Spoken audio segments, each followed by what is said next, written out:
కొలువుదీరిన NDA సర్కారుకు ఆదిలోనే check పడింది. రాజ్యసభలో ఎన్డీఏ బలం తగ్గిపోయింది. తాజాగా 4 ఎంపీల పదవీకాలం ముగిసింది. ఇందులో నామినేటెడ్ ఎంపీలైన రాకేష్ సిన్హా, మహేష్ జెఠ్మలానీ, రామ్ షకీల్, సోనాల్ మాన్సింగ్ ఉన్నారు. శనివారం వీరి పదవీకాలం ముగియడంతో రాజ్యసభలో బీజేపీ సభ్యుల సంఖ్య 86కు చేరింది. మొత్తంగా 245 సభ్యులున్న రాజ్యసభలో మ్యాజిక్ ఫిగర్ 113గా ఉంది. అయితే మొత్తంగా ఎన్డీఏ కూటమి బలం ప్రస్తుతం 101కి చేరింది.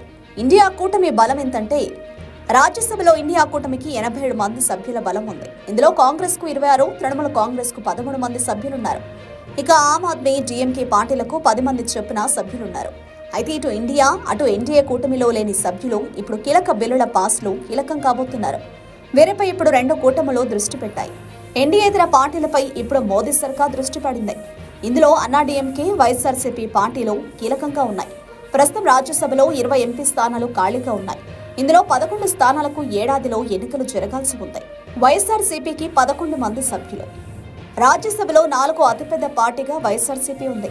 ఈ పార్టీకి రాజ్యసభలో 11 మంది సభ్యులున్నారు. ఇక బిల్లులను ఆమోదించుకునే సమయంలో ఇప్పుడు వైఎస్ఆర్సీపీ మద్దతు చాలా అవసరం. ఇక అన్నాడీఎంకేకు 4 సభ్యులున్నారు. అయితే ఇప్పుడు వైఎస్ఆర్సీపీ అధినేత జగన్ తీసుకున్న నిర్ణయమే కీలకంగా మారబోతుంది. మరోవైపు ఎన్నికలకు ముందు తెగదెంపులు చేసుకున్న బీజేడీ ఎన్డీఏకు ఇక తమ మద్దతు ఉండబోదని కుండబద్దలు కొట్టినట్టు చెప్పేసింది.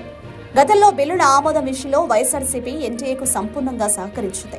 అయితే తాజా రాజకీయ పరిణామాల నేపథ్యంలో వైఎస్ఆర్సీపీ మద్దతునిస్తుందా లేదా అనేది కీలకంగా మారింది.